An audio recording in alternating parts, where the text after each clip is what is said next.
Iya. Bismillahirrahmanirrahim. Assalamualaikum warahmatullahi wabarakatuh. Waalaikumsalam.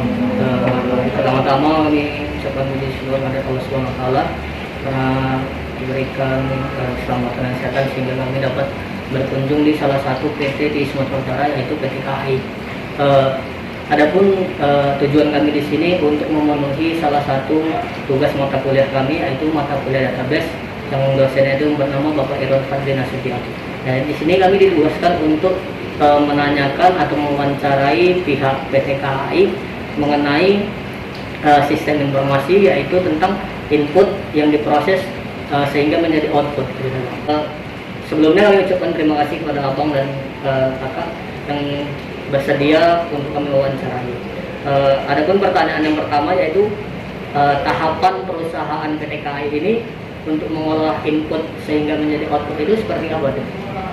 Jadi di kereta api, saya perkenalan dulu juga ya. Assalamualaikum warahmatullahi wabarakatuh. Perkenalkan saya Robino Pandri, staf angkutan penumpang. Jadi sistem dari input menjadi output di kereta api itu ada yang namanya aplikasi RTS, Rail Ticket System. Nah, di situ dari tahapan pertamanya itu kita dari penjualan. Biasanya di kereta api itu ada petugas loket. Nah, di petugas loket itu mereka melakukan penjualan by sistem RTS tadi. Di situ kita diminta KTP untuk diinput datanya, NIK, nama, tanggal lahir. Biasanya kalau ada juga nomor telepon. Di situ kita simpan database-nya semua. Nah, itu bisa dikelola sama pihak kereta api. Disimpan semua. Bisa kita ambil semua data-datanya se-Indonesia. Misalnya ada formulir yang kurang terisi, itu apa masih bisa dia membeli tiket atau gimana? Yang atau paling ada sarana lain itu? Yang paling penting itu kalau yang diinput itu ada NIK sama nama. Kalau nomor telepon yang lain itu penunjangnya aja untuk data kita. Menurut abang dan kakak ini, apakah banyak konsumen yang membeli tiket mempengaruhi jumlah presentasi data yang akan diaudit? Gimana? Apakah banyaknya konsumen yang membeli tiket mempengaruhi jumlah presentasi data yang akan diaudit? Mempengaruhi secara tidak langsung data-data penumpang itu kita olah lagi menjadi strategi kita mempromosikan, jadi mempengaruhi. Kalau kendalanya? Kendalanya paling kita itu jaringan ya. Kadang kita kan jaringan itu nggak tentu ya. Berarti Tiba-tiba itu ada untuk pemesanan gangguan. online itu, Pak? Gimana? Kalau misalnya jaringan itu untuk khusus pemesanan online aja Khusus atau? pemesanan, sama kita juga, kita kan bisa untuk mencari apa namanya, kita pengen nyari data penumpang nih. Kalau lagi gangguan biasa trouble, nggak bisa down, nanti kita coba lagi aja sih. Ini kan baru-baru stabil nih bang, COVID ya kan. Jadi mempengaruhi penjualan tiket nggak sebelumnya dari COVID ini? COVID sangat ya. Di awal 2019 masuk COVID itu udah drop hampir 80% turun angkutan penumpang. Perlahan dengan regulasi-regulasi yang pelan-pelan mengikuti, ada perbaikan-perbaikan. Kayak sekarang ini udah vaksin 2, masyarakat juga udah kebanyakan vaksin 2, pelan-pelan tumbuh lagi angkutan penumpang volumenya. Pengaruh positif dari KAI Akses juga? Nah, kalau aplikasi KAI Akses itu aplikasi pembelian tiket, ada dia perubahan di aplikasi itu ada pemesanan, pembatalan, reschedule, ada ke bandara, kita bisa pesan makan juga kalau kita naik kereta api, bagasi, banyak lah. Nah, sistemnya itu untuk penjualan, kalau sistem penginputan dia masuk ke RTS tadi juga. Dia beli dari KAI Akses, data dia itu nanti masuk ke RTS juga. Jadi semua data itu dikumpulin di RTS tadi. Pertanyaan terakhir nih bang, apa yang menjadi harapan dalam pengembangan sistem informasi di PT KAI ini? Harapannya? Secara kalau saya sih pengennya itu ada lagi yang ini ya, lebih berkembang lagi ya, karena di aplikasi-aplikasi sekarang itu kan mereka itu bukan cuman punya aplikasi Traveloka misalkan, saya sebutnya kan, dia bisa menjangkau yang lain-lain, bisa pesan tiket pesawat semua. Kalau KAI kan dia masih khusus kereta api nih, kita belum bisa melakukan pembayaran, misalkan kayak GoPay, ya ini baru berkembang lagi, udah bisa nih pakai GoPay, pakai apa kita beli tiket bisa pakai GoPay, pakai aplikasi-aplikasi yang lain, udah koneksi. Kedepannya lebih berkembang lagi, pengennya ngikut terus perkembangan zaman, aplikasinya diupdate terus. Oke, alhamdulillah. Karena kita kan udah memesan tiket gitu, Iya. udah dibayar ya kan. Setelah itu kita batalkan itu pemesannya. Nah, Iya. jadi pengaruh nggak itu? Iya, katanya dan Penginputan data tadi Nah, pengaruh. Biasanya kalau misalkan dia dari aplikasi, iya. dia pembatalan, nanti di sistem itu sudah ada apa yang tandanya pembatalan. Atau ada statusnya di situ, Itu kejelasannya. angus kok. Iya. Kalau misalkan dia pembatalan, dia kembalinya itu 75%, ada potongan 25%. Sama juga kayak reschedule. Kita mau berangkat hari ini, cuman ada kendala nih, mau besok berangkat, reschedule, ada potongan 25%. Jadi dia tetap 75% kembalinya. Lagi. Bang, jadi misalnya ada pelanggan apa yang telat, telat. Nah itu biasanya kalau saya disesuaikan agak ditunggu gitu kan. Ini apakah tunggu juga atau memang langsung masuk? Nah, Apakah kalau- dari online ya? Kalau di kereta api itu dia on time. Ketika tiket itu kita pegang berangkat jam 2, kita nyampe jam 2 1 menit aja, angus. Dia pembatalan itu minimal sebelum ke berangkat setengah jam minimal. Jadi dia bisa dibatalin. Kalau udah lewat 1 menit aja, kereta api nggak nunggu. Jadi anggap itu lah. Angus iya. Karena kepentingan satu orang nggak mungkin kepentingan Iya. banyak orang di, Semua ditunggu. iya kan?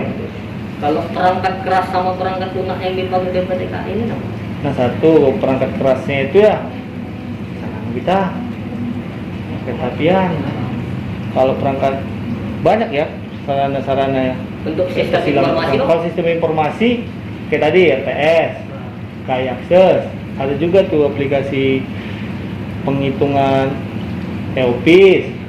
Karena kita sistem untuk dokumen kita RDS.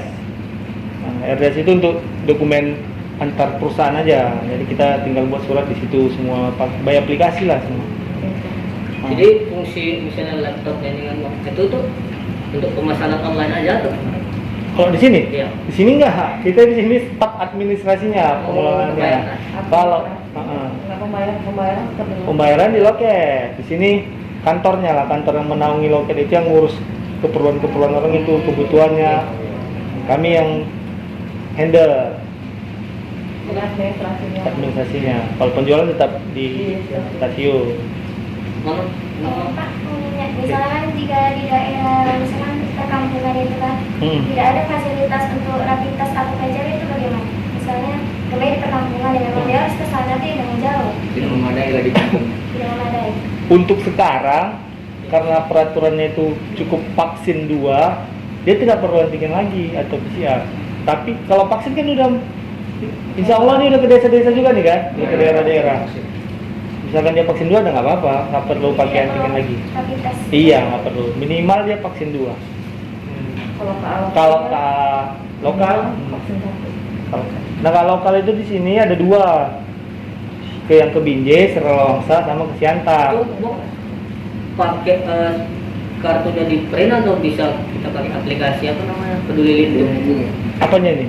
yang untuk Scan kita ya? Scan-nya itu. vaksinnya Yang vaksinnya itu. Dia Di sistemnya RPS itu udah link.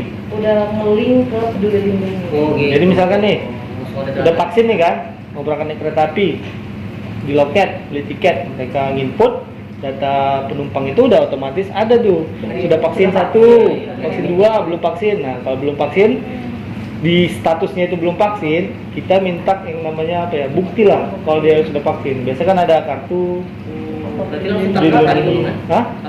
Terdata di Terdata langsung. Makanya kalau bisa vaksinnya itu jangan yang asal vaksin aja, Iya. biar diinput sama orang itu, karena itu penting. Untuk facial sendiri itu wajib pensiun itu ya. Udah enggak. Di awal-awal ya, di awal-awal pas pandemi kemarin tuh betul-betul inilah ekstrim lah. Pensiun sekarang udah enggak lagi. Ada berita beberapa hari ini katanya Jokowi itu membolehkan membuka masker gitu. Kalau di dalam kendaraan kereta Tapi dari pembolehan Nah, untuk kita ini kan kita ngikut dari atas nih kan. Ya. Misalkan presiden bilang gitu, kita ngikut atas apa dari perusahaan juga. Kan nanti ada dinas perhubungan nih ngasih surat edaran, dari surat edaran itu masuk ke kita buat aturan juga. Untuk saat ini kan masih di tahap presiden tuh, belum ada peraturannya. Nanti kalau udah dibuat aturannya kita menyesuaikan. Untuk sekarang belum.